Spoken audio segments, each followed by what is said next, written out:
yung guys, adobo tayo ng isaw ngayon ng manok. Ito yung ilalagay natin ng ingredients. Ngayon natin ang bawang.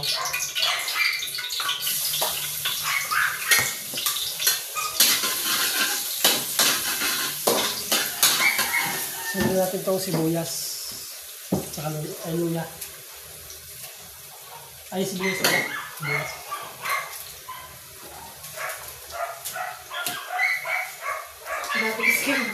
Kasi yung luya pala para pala dun sa seafood.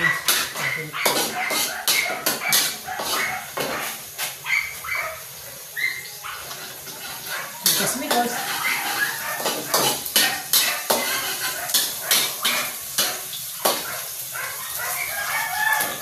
Sandok.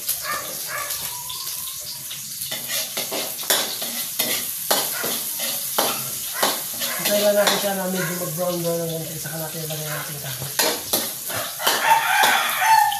Ilalagay na rin pala tayo ng sili.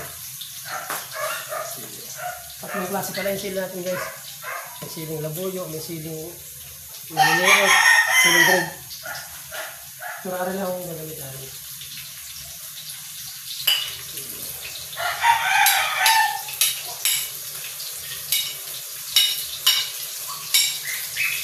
Ayos na yun guys.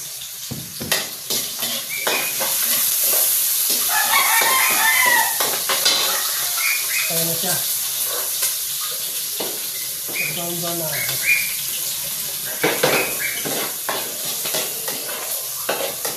Lagyan na natin ang ating isaw ng manok. Pwede nyo rin itong gawin guys sa inyo. Gawin simple lang. Kahit bata siguro kaya gawin. Pag hindi takot sa talsik ng mantika.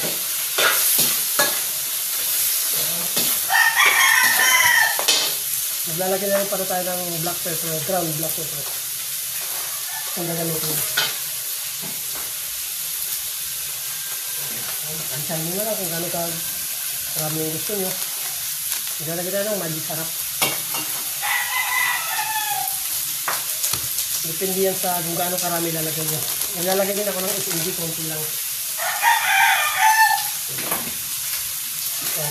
Oyster.